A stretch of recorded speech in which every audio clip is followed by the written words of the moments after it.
నమస్తే, తెలుగు రాజ్యంకి స్వాగతం. నేను మీ సంధ్య. ఏపీలో పథకాల అమలుకు సంబంధించి పెద్ద ఎత్తున చర్చ జరుగుతోంది. ఎలక్షన్ టైంలో జగన్మోహన్ రెడ్డి ఇచ్చిన దానికన్నా అధికంగా అనౌన్స్ చేయడము, సూపర్ 6 అనే అంశాన్ని జనాల్లోకి తీసుకెళ్లడంలో ప్రధాన పాత్ర అయితే సూపర్ 6 పోషించిందనడంలో ఎలాంటి సందేహం లేదు. అయితే అమలు సాధ్యం కాని హామీలు ఇచ్చారు, నేను అలా రాజకీయాలు చేయలేను అంటూ జగన్మోహన్ రెడ్డి చెప్పినా ఎందుకు కావు, చేసి చూపిస్తాము అంటూ కూటమి సభ్యులు చెప్పడం జరిగింది. బట్ ఇప్పుడు ఆ అమలు కొంత ప్రశ్నార్థకం అవుతుందా అన్న వాదనని తెర మీద తీసుకురావడం జరిగింది. మరి నిజంగానే సూపర్ 6 అమలు ఆలస్యం అవుతుందా, అసలు పథకం అమలు అయ్యే అవకాశం ఉందా? దీనికి సంబంధించి పూర్తి విశ్లేషణ అందించడానికి రాజకీయ విశ్లేషకులు కిలారి నాగార్జున గారు మనతో ఉన్నారు. ఆయన అడిగి వివరాలు తెలుసుకుందాం. నాగార్జున గారు నమస్తే. నమస్కారం. ఈ అంశానికి సంబంధించి చాలా మందిని డిస్కస్ చేయడం జరిగింది. బట్ ఎవరి దగ్గర అయినా అంటే వన్ సైడెడ్గా అనిపించింది. బట్ మిమ్మల్ని ప్రతిసారి అదే అంటారు, మీరు చాలా న్యూట్రల్గా ఏది వాస్తవము, ఇలా అయితే బాగుంటుంది అన్నట్టు జగన్మోహన్ రెడ్డికైనా, ఇటు షర్మిలకైనా, ఇటు చంద్రబాబు నాయుడు గారికైనా ఉన్నది ఉన్నట్టుగా కుండబద్దలు కొట్టినట్టుగా చెప్తారు. ఇప్పుడు సూపర్ 6 విషయానికి ఒకటి ట్రోల్ అవుతుంది, అది మీ దాకా మిమ్మల్ని నీకు 15,000 నీకు 15,000 నీకు 15,000 అన్న వీడియోను వైఎస్ఆర్సీపీ గ్రూప్లో చాలా సర్క్యులేట్ చేస్తున్నారు. ఈవెన్ మన చిన్నబాబు లోకేష్ బాబు గారు కూడా ఇప్పుడు ఈ ఇయర్ ఇది ఇంప్లిమెంట్ కాదు, చాలా విషయాల గురించి ఆలోచించాలి, నెక్స్ట్ ఇయర్ అనేసి అంటూ కప్పదాటారు అన్న ఒక అంశం ఇప్పుడు వాళ్ళ కూతం ఇచ్చినట్టుగా అవుతుంది. ఓవరాల్ గా సూపర్ 6 విషయానికి సంబంధించి మీరేమంటారు? ఇక్కడ మనం గమనించాల్సిందండి, ఏ ప్రభుత్వాన్నైనా తీసుకోండి, చెప్పింది చెప్పినట్టుగా 100% చేసినటువంటి ప్రభుత్వం మన కళ్ళ ముందు ఏదన్నా ఉందా? క్వశ్చన్ మార్కే. మాట తప్పను మడమ తిప్పను అన్న స్లోగన్తో వచ్చిన జగన్మోహన్ రెడ్డి గారు కూడా ఎన్ని విషయాలు దాటేశారు అనేటువంటిది మనం చూసాం. అదే చెప్తారు కదా సార్, నవరత్నాలుగా ఫోకస్ చేశాము అన్న, నవరత్నాలు ఇచ్చేసాము అని చెప్పుకుంటూనే ఉంటారుగా. కరెక్ట్. దాంట్లో మరి మద్యపాన నిషేధం కూడా ఉంది కదా. ఓకే. జాబ్ క్యాలెండర్ కూడా ఉంది కదా, every year January 1st CPS రద్దు ఉంది కదా. ఇలా తీసుకుంటూ పోతే ఒక 30-40 వాళ్ళు ఇచ్చినటువంటి హామీల్లో చిన్నవి పెద్దవి తీసుకుంటే జరగనటువంటివి ఉన్నాయి. అవి మర్చిపోయి ప్రభుత్వం వచ్చి నెలన్నర కాగానే మీరు ఎందుకు చేయరు అని వెంటబట్టం అనేటువంటిది ఏంటంటే కేవలం రాజకీయ విమర్శగా మనం చూడొచ్చు. అయితే రాజకీయాలు పక్కన పెడితే కొంచెం క్రిటికల్గా మనం గనక ఎగ్జామిన్ చేస్తే ఇవి నిజంగా అమలయ్యేటువంటి అవకాశం ఉందా? చంద్రబాబు నాయుడు గారు ఆయన జగన్మోహన్ రెడ్డి గారు ఇచ్చిన దానికంటే కూడా దాదాపు 2-3 రెట్లు ఎక్కువగా ప్రామిస్ చేస్తున్నారు. అయితే ఒక కాల పరిమితి అనేటువంటిది ఆయన ఏది చెప్పలేదు. ఇప్పుడు తెలంగాణలో కనుక చెప్పినట్టుగా 100 రోజుల్లో అమలు చేస్తామను, లేకపోతే మేము ప్రమాణ స్వీకారం చేసినప్పుడే చేసేస్తామని రేవంత్ రెడ్డి గారు అన్నారు. ఆ మాట అన్నారు కాబట్టి ఆయన వెంటబడ్డారు. అలాంటి కాల పరిమితి అనేటువంటిది ఏది కూడా చంద్రబాబు నాయుడు గారు పెట్టలేదు. నెంబర్ 1. మంచి పాయింట్. రెండవది, ఆయన చెప్పింది ప్రామిసెస్ ఏవైతే ఉన్నాయో సూపర్ 6 ఇప్పుడు జగన్మోహన్ రెడ్డి గారు అమలు చేసినటువంటి పద్ధతిలోనే అమలు చేస్తే అది అమలు చేయటం అనేటువంటిది అసాధ్యం. దాంట్లో రెండో థాటే లేదు. ఓకే. అంటే భారం ఎక్కువ పడిపోతుంది. ఖచ్చితంగా. అమ్మఒడి ఆయన ఒకళ్ళకి ఇస్తానంటే ఈయన ఎంతమంది ఉంటే అంతమందికి ఇస్తానంటే ముందు దాన్నే మనం తీసుకున్నాం. అమ్మఒడి అంత దండగా మారినటువంటి పథకం ఇంకొకటి లేదు. ఒక రాజకీయ విశ్లేషకుడిగా నేను చెప్తున్నాను, అది జగన్మోహన్ రెడ్డి గారు ఇస్తానన్నా, చంద్రబాబు నాయుడు గారు ఇస్తానన్నా, ప్రజలు దీని గురించి ఆలోచించాలి. ఎందుకంటున్నానంటే, మీరు గవర్నమెంట్ స్కూల్కి కనుక మీ పిల్లల్ని పంపిస్తే విద్య ఉచితంగా చెప్తున్నారు, పుస్తకాలు ఉచితంగా ఇస్తున్నారు, డ్రెస్సు ఉచితంగా ఇస్తున్నారు, షూ ఉచితంగా ఇస్తున్నారు, భోజనం ఉచితంగా పెడుతున్నారు. ఇవన్నీ పెట్టి మళ్ళీ బడికి పంపించినందుకు తల్లికి 15,000 లంచం ఎందుకు ఇవ్వాలండి? పిల్లల్ని కన్న తర్వాత పిల్లల్ని చదివించుకోవాల్సినటువంటి బాధ్యత పేరెంట్స్ది. ఖచ్చితంగా. సరే, ఆ బాధ్యతను భారం కొంచెం తగ్గిద్దామని గవర్నమెంట్ స్కూల్స్ పెట్టారు. పెట్టినప్పుడు 15,000 తీసుకుంటున్నారు, ఫ్రీస్ అన్ని అక్కడ ఎంజాయ్ చేస్తున్నారు. ఇదొకటి. కాబట్టి దీని నుంచి చంద్రబాబు నాయుడు గారు గనక అదనపు భారం లేకుండా బయటపడాలి అంటే ఒక చిన్న క్లాస్ పెడితే సరిపోతుంది. ఎందుకంటే మనకి ఒక స్కీమ్ అనౌన్స్ చేసి కింద చిక్కుబొడుస్తారు చూసారా, కండిషన్ సప్లై అని. అలాగా కేవలం గవర్నమెంట్ స్కూల్లో చదివించుకునేటువంటి పిల్లల్ని చదివించేటువంటి వాళ్ళకి మాత్రమే అమ్మఒడి ఇస్తానన్నారు అనుకోండి, అదనపు భారం లేకుండా ఇంకా ప్రస్తుతం పడుతున్నటువంటి భారానికంటే కొంచెం తక్కువే పడుతుంది. ఓకే. ఎందుకంటున్నానంటే ఇక్కడ అమ్మఒడి తీసుకుంటూ అంతకుముందు గవర్నమెంట్ స్కూల్కి పంపించేవాళ్ళు 15,000 రాగానే వీళ్ళు ప్రైవేట్ స్కూల్లో అది కట్టి ప్రైవేట్ స్కూల్కి పంపిస్తున్నారు. ఇదే అమౌంట్ అక్కడ కట్టేసుకొని. దానికి తార్కాణం ఏంటి? గత సంవత్సరంలో 3,50,000 మంది పిల్లలు డ్రాప్ అవుట్స్ అయ్యారు గవర్నమెంట్ స్కూల్ నుంచి. అంటే మీరు అమ్మఒడి పథకం వాళ్ళకి ఇచ్చి గవర్నమెంట్ స్కూళ్ళని మీరు పడగొడుతున్నారు. 2 రకాల నష్టం. కాబట్టి సింపుల్గా ఈ మాట గనక మీరు అంటే కండిషన్ సప్లై అన్న దాంట్లో గవర్నమెంట్ స్కూల్కి పంపించండి, ఎంతమందికి ఉంటే అంతమందికి ఇస్తానన్నారు అనుకోండి, దాదాపుగా 50 to 60% జనాభా వీళ్ళని అమ్మఒడి తీసుకొని ప్రైవేట్ స్కూల్స్కి పంపిస్తున్నారు. అయిపోయింది కదా అక్కడ. సో ఒకవేళ లేదు మాట మీద నిలబడదాం అనుకున్నారనుకోండి, ఆర్థిక పరిస్థితి శ్వేతపత్రాల ద్వారా రిలీజ్ చేశారు. వాళ్ళకి చెప్పాల్సింది ఏంటంటే కన్విన్సింగ్గా ఆర్థిక పరిస్థితి దృష్ట్యా ఈ సంవత్సరం ఒక్కళ్ళకి మాత్రమే ఇవ్వగలుగుతాము, నెక్స్ట్ ఇయర్ నుంచి మేము కోలుకున్న తర్వాత అందరికీ ఇస్తామనేటువంటిది పెట్టి, అది కూడా స్కూల్ తెరిచిన వెంటనే ఇవ్వలేదని వెంటబడుతున్నారు కాబట్టి ఇదిగో సెకండ్ టర్మ్ అని మొదలవుతుంది. ఎప్పుడు? దసరా సెలవుల తర్వాత. అవును. మీరు ఏదో రకంగా కొంచెం నిధులు సమకూర్చుకుని కనుక చేస్తే ఆ సమస్యని 1 సంవత్సర కాలం మీరు గట్టెక్కొచ్చు. ఓకే, అంటే ఇంట్లో ఉన్న వాళ్ళందరికీ అందరికీ ఒక్కరికి ఇవ్వడం వల్ల, ఒక్కరికి ఇవ్వడం వల్ల అప్పుడేమవుతుంది? వీళ్ళు మాట తప్పారనేటువంటి మాట రాదు. ఆర్థిక పరిస్థితి దృష్ట్యా ఒకళ్ళకి ఇచ్చారు, నెక్స్ట్ ఇయర్ ఇస్తారులే అనేటువంటి ఒక పాజ్ అనేది మీకు లభిస్తుంది. రెండవది రైతు భరోసా. అక్కడ 15,000 వాళ్ళు ఇస్తాము అంటే మీరు 20,000 ఇస్తామన్నారు. ఆయన 15,000 చెప్పి కూడా 13,500 ఏమి ఇస్తున్నారు. సెంట్రల్ గవర్నమెంట్ నుంచి వచ్చి 6,000 పోను, మిగతాది ఆయన ఇస్తుంది కేవలం 7,000 రూపాయలు, 8,000 లోపే. కానీ మీరు 20,000 అనగానే అదనపు ఆర్థిక భారం మీ నెత్తి మీద పడుతుంది. దీన్ని కూడా ప్రక్షాళన చేయాలంటే మీరు ఎవరైతే వ్యవసాయం చేస్తున్నారో వాళ్ళకి మాత్రమే ఈ పథకం వర్తిస్తుందని చెప్పండి. ₹1 అదనపు భారం మీకు పడదు, ఇంకా తగ్గుతుంది. అర్హులైన వాళ్ళకి, అది అర్హులైనటువంటి వాళ్ళకి మాత్రమే ఒక లిమిట్ పెట్టి, ఇప్పుడు ఉదాహరణకి ఉభయ గోదావరి జిల్లాలో కృష్ణా, గుంటూరు బాగా ఆర్థికంగా బాగున్నటువంటి జిల్లాలు ఒక 6-7 ఉన్నాయండి ఆంధ్రప్రదేశ్లో.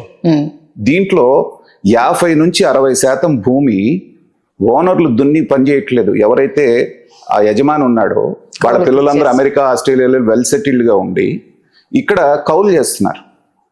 కౌలు చేసేవాడికి ₹1 ఇటు గవర్నమెంట్ నుంచి కానీ అటు బ్యాంక్ నుంచి కానీ రావట్లేదు. అవును.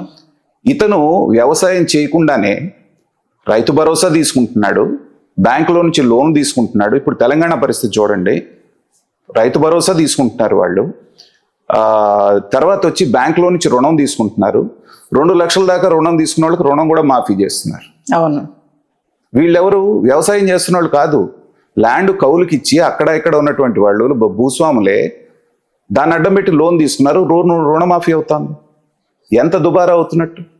నిజంగా వ్యవసాయం చేసేటువంటి కౌలు రైతుకేమో ఏమీ లేదు, ఇలా చేసేవాళ్ళు. కాబట్టి ఈ వాటర్ రిసోర్సెస్ ఉన్నటువంటి ఏరియాల్లో 5 acres, రాయలసీమ లాంటి ప్రాంతాల్లో 10 ఎకరాలు అనేటువంటి ఒక పరిమితి పెట్టి ఈ లోపల ఉన్నటువంటి వాళ్ళకి మేము ఇస్తాము అంటే అతనపు ఆర్థిక భారం లేకుండా అక్కడ దానికి పరిష్కారం లభిస్తుంది.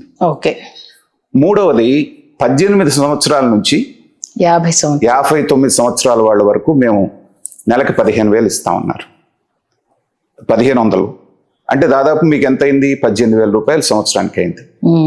ఒక చిన్న ఉదాహరణ ఆలోచించేవాళ్ళు మరి దీని గురించి ఆలోచించారో లేదో తెలియదు. ఒక ఇంట్లో 18 సంవత్సరాల అమ్మాయి ఉంది, 38 సంవత్సరాల ఆ అమ్మాయి వాళ్ళ తల్లి ఉంది, 58 సంవత్సరాల అమ్మాయి వాళ్ళ అమ్మమ్మ ఉంది. ముగ్గురు కూడా 18 సంవత్సరాల నుంచి 59 సంవత్సరాల మధ్యలో ఉన్నారు. మీరు చెప్పిన దాని ప్రకారంగా ముగ్గురు ఈ పథకానికి అర్హులేగా? ఖచ్చితంగా. సో 3 18 ఎంత అయింది? 5,200. 52,000 దగ్గర సంవత్సరానికి ఎక్కడి నుంచి తెచ్చిస్తారు? పైగా ఈ ఆవిడకి, ఈ అమ్మాయి 18 సంవత్సరాల తల్లికి, కూతురు తల్లికి ఇంకొక పిల్లాడు కూడా ఉన్నాడు అనుకోండి, 15 సంవత్సరాల లోపడు, వాడికి అమ్మఒడి వస్తుందిగా, అదొక 15,000 రూపాయలు.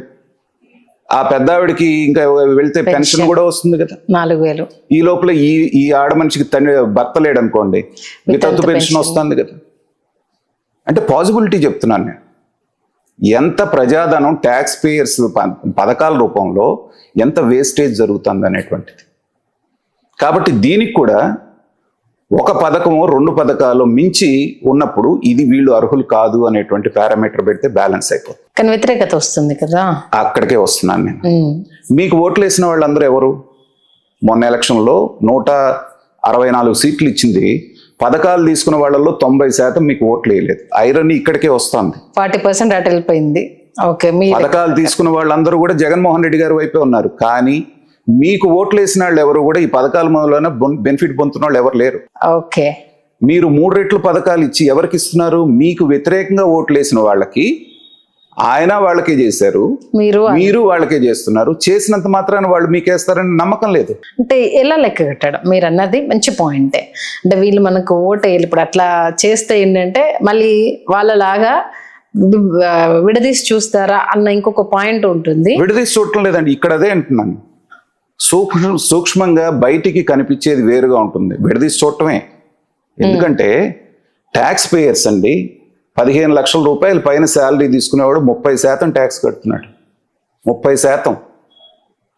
అంటే మీరు 1,50,000 రూపాయలు జీతం వస్తే ఎంత ట్యాక్స్ కడుతున్నట్టండి? 45,000 రూపాయలు. ఇవన్నీ తీసుకెళ్లి వీళ్ళకి ఇవ్వాలా? ఊరికే కూర్చోబెట్టి ఇన్ని పథకాలు ఇవ్వాలా? ఇంకా లోతులోకి వెళ్తే ఆరోగ్యశ్రీ పథకం, ఫీజు రీఎంబర్స్మెంట్, ఇవన్నీ దండగమారి పథకాలు. ఎందుకంటే ఇంకా దాంట్లోకి వెళ్తే పెద్ద సబ్జెక్ట్. కాబట్టి ఎక్కడో ఒక చోట చెక్ అనేది పడాలి. ప్రజల్లో వ్యతిరేకత అనేది మర్చిపోండి. మీరు ఇప్పుడు బంగారపు తొడుగు తొడిగినట్టే ఒక రకంగా జగన్మోహన్ రెడ్డి గారు గెలిపించారా? మిగతా వాళ్ళందరూ మీరు వాళ్ళకి చేస్తే మిగతా వాళ్ళలో వ్యతిరేకత వచ్చింది కదా, ఖచ్చితంగా. కాబట్టి మీ వైపున ఉన్నటువంటి వాళ్ళని సాలిడ్ గా వాళ్ళకి అర్థమయ్యేటట్టు చెప్పండి. రాష్ట్రం క్లిష్ట పరిస్థితిలో ఉంది, మేము అనుకున్నాము కానీ ఫేజ్ వైజ్ గా చేస్తాము అనేటువంటిది మీరు చెప్తే, ఇంకొక చెప్పకనే చేయగలిగింది కూడా ఒకటి ఉందండి. మందు 60 రూపాయలు ఉన్న క్వార్టర్ బాటిల్ని ఇప్పుడు 200కి అమ్ముతున్నారు. దాన్ని నాణ్యమైన మద్యం ఇస్తూ మీరు 60 చేయాల్సిన పనిలో 100కి తీసుకురండి. అంటే ఒక క్వార్టర్ మీద 100 రూపాయలు మీరు వాళ్ళకి బెనిఫిట్ చేసినట్టు. ప్రతివాడు పథకాలు తీసుకునే వాళ్ళలో 80%, 70% మంది తాగుతూనే ఉన్నారు. ఆ మాటకు వస్తే సమాజంలో అందరూ చిన్నవాడి నుంచి పైవాడి దాకా 70% తాగుతున్నారు. సో రోజుకు 100 రూపాయలు అంటే 30 రోజులకి 3,000, సంవత్సరానికి 36,000. మీరు చెప్పకనే 36,000 రూపాయలు ఆ కుటుంబానికి బెనిఫిట్ చేస్తున్నారు. ఇది చెప్పుకోండి. సో ఎక్కడో ఒక చోట వీటికి ఫుల్ స్టాప్ పడి మనకేం వస్తుంది, ఓట్లు వస్తాయా లేదా, 2029లో గెలుస్తామా లేదా అనేటువంటిది ఫుల్ స్టాప్ పెట్టి, ఇటు మీ నాయకులకి భయపడేటువంటి నాయకులకి, ప్రజలకి మానసికంగా సిద్ధం చేయండి. నాకు తెలిసి చంద్రబాబు నాయుడు గారు ఆ మైండ్ గేమ్ అనేది ఆల్రెడీ మొదలు పెట్టారు. ఓకే, మొన్న ఆ అసెంబ్లీలో ఇచ్చినటువంటి వైట్ పేపర్స్ని చూపించి సూపర్ 6ని మనం తలుచుకుంటేనే నాకు భయం వేస్తుంది అన్నారే. అంటే ఏంటంటే అది మొట్టమొదటి ఇండికేషన్. ఆ తర్వాత లోకేష్ తోటి మాట అనిపించడం అనేటువంటిది గేమ్ ప్లాన్లో సెకండ్ స్టెప్.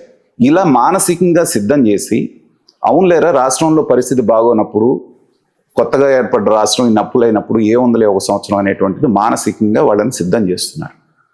ఇలాంటి ఎక్సర్సైజ్ చేసి కనుక చేయకపోతే, ఇంకా ఫైనల్గా నేను చెప్పేది ఏంటంటే, నేను ఒక చోట వీటి గురించే మాట్లాడితే నా వీడియో చూసిన ఒక కామెంట్, ఒక అతను కామెంట్ పెట్టాడు కింద, మీరు చెప్పినవి చాలా బాగున్నాయి సార్, ఈ ఫ్రీ బస్సులో కూడా 50 కిలోమీటర్ల పరిధి మించకుండా, నేను అదే నెక్స్ట్ అడగబోదాం అనుకున్నాను, అనేటువంటి పరిమితి పెట్టండి సార్, దీనికి పరిష్కారం లభిస్తుంది. ఎంత బ్యూటిఫుల్ సొల్యూషన్ అమ్మా. 50 కిలోమీటర్స్ రేడియస్ అంటే మీరు స్కూల్కి వెళ్ళాలన్నా, కాలేజ్కి వెళ్ళాలన్నా, మీ పొలంలో పంటను తీసుకెళ్ళి అమ్ముకోవాలన్నా, లేకపోతే హాస్పిటల్కి వెళ్ళాలన్నా, ఏదున్నా 50 కిలోమీటర్స్ రేడియస్ కదా మీ ఊళ్ళో నుంచి. అట్లా కాకుండా ఫ్రీ బస్ అంటే శ్రీకాకుళంలో ఉన్న ఆవిడ తిరుమల వెంకన్నకి చిత్తూరు జిల్లాలో ఉన్నటువంటి దాకా ఫ్రీ బస్ అని ఇక్కడ నుంచి ఎక్కి బయలుదేరింది అనుకోండి, ఎంత భారం. తెలంగాణలో గందరగోళం అంతే. ఇంకా అక్కడ పాపులేషన్ ఎక్కువ కాబట్టి ఇంకా అది సీరియస్లీ బస్సెస్ సర్వీస్ తక్కువ ఉండి ఒకే బస్సుకి అందరూ అని అంటే అబాస్ పాలవడమే. ఇంకా అసలు బస్సులో మగవాళ్ళకి సీట్లే ఉండలేదు కదా, అసలు వాళ్ళు ఆపట్లేదు కదా, స్టాపుల్లో ఆడాళ్ళతో నిండిపోయి. అందుకని ఏంటంటే కండిషన్ సప్లై అన్నది ప్రతి పథకానికి ఉండాల్సిందే. కష్టమైన నిష్ఠూరమైన మీరు చేయాల్సిందే. రాజకీయంగా కూడా మీకు వచ్చే నష్టం లేదు, ఎందుకంటే దాదాపు 2.5 సంవత్సరాలు 3 సంవత్సరాల వరకు మీకు లోకల్ బాడీ ఎలక్షన్స్ కూడా లేవు. అవును, కాబట్టి ప్రజలు దీనికి అలవాటు పడిపోతారు. కాబట్టి అధికారమే పరమావధిగా కాకుండా ప్రజల శ్రేయస్సు, రాష్ట్రం శ్రేయస్సు దృష్టి ఆలోచించాలి అంటే ఖచ్చితంగా చంద్రబాబు నాయుడు గారు, కూటమి ప్రభుత్వం ఇలాంటి కఠిన నిర్ణయాలు తీసుకోవాలి. అంత్య నిష్ఠూరం కంటే ఆది నిష్ఠూరం మేలు అంటారు. అంటే ఇది అలవాటు పడాలి అన్నదానికి ఇంకొకటి యాడ్ చేస్తే మేబీ జనాలు మర్చిపోతారు సార్. ఎక్కడ అంటే నిరుద్యోగము అన్న దానికి సంబంధించి ఈ ఉచిత పథకాలది అటువైపు డైవర్ట్ చేసి ఇంట్లో అంటే ఇప్పుడు చదువుకున్న అమ్మాయిలు కావచ్చు, అబ్బాయిలు కావచ్చు, వాళ్ళందరూ ఉన్నారు కాబట్టి ఇప్పుడు వాళ్ళకి అభివృద్ధి పరంగా ఒక జాబ్ వచ్చినప్పుడు పథకాలు రానప్పుడు పట్టించుకోరు. ఇంకా మీ ఇంట్లో మీ ఆయనకి ఉపాధి ఉండి మీ అబ్బాయికి ఉద్యోగం ఉంటే పథకం ఎందుకు అసలు పట్టించుకోరు కూడా. ఇప్పుడు మీకు సింపుల్ ఎగ్జాంపుల్ చెప్తానమ్మా. మా చుట్టం ఒక ఆయన ఉన్నాడు, 30 ఎకరాల పొలం, సస్యశ్యామలం, వాటర్ ఫెసిలిటీ ఉన్నటువంటి పొలం. రైతు భరోసా తీసుకుంటున్నాడు, దాంట్లో కొంత పొలం అంతానే కౌలుకి ఇచ్చేసాడు, బ్యాంకులో నుంచి లోన్ తీసుకుంటాడు, వృద్ధాప్య పింఛన్ తీసుకుంటున్నాడు. నేను ఒకసారి ఏదో ఫంక్షన్కి వెళ్ళి అసలు నీకు సిగ్గుందా, ఇంత పెద్ద రైతువి వృద్ధాప్య పింఛన్ ఏంటి, శుభ్రంగా నీ 2 పిల్లలతో నువ్వు ఉంటున్నావు అంటే, ఏరా ఏం ఊరికే ఇస్తే తీసుకోవడానికి ఏంటి అన్న. ఇలా ఊరికే ఇస్తే తీసుకుంటానికి ఏంటి అన్నటువంటి జనాభా ఎంతమంది ఉన్నారు చూడండి. వీళ్ళందరికీ ఎన్ని వేల కోట్ల రూపాయలు మనం దోచేసి పెడుతున్నాం. కాబట్టి ఇది ఎక్కడో ఒక చోట ఆగాలి, ఎక్కడో ఒక చోట ఇలాంటి దుబారాకి మనం ఆపేటువంటి పరిస్థితి రావాలి. ఇది కరెక్ట్ అయినటువంటి సమయం అని నేను అనుకుంటున్నాను. నిజంగా మంచి విశ్లేషణ నాగార్జున గారు. అందుకే ఏ విషయమైనా సరే అటు జనం నుండి ఇటు ప్రభుత్వ ఆర్థిక పరిస్థితి నుండి రెండింటినీ ఆలోచించి బ్యాలెన్స్ గా చెప్తారనేసి అని అనింది ఇందుకోసం. Thank you. దాని ప్రకారం థ్యాంక్ యూ నాగార్జున గారు, మంచి విశ్లేషణ అందించారు. Please do subscribe to Telugu Rajyam channel. Please do subscribe to Telugu Rajyam channel. Please do subscribe to Telugu Rajyam channel. Hi అండి, నేను మీ ఆర్పీని, నెల్లూరు పెద్దారెడ్డి చేపల పులుసు ఓనర్ని. మీరు తెలుగు రాజ్యం అనే ఈ యూట్యూబ్ ఛానల్ సబ్స్క్రైబ్ చేసుకుని మంచి మంచి వీడియోలతో వస్తారు. Thank you so much. Hi people, I'm Sonakshi Verma and you please watch Telugu Rajyam and please subscribe to the channel.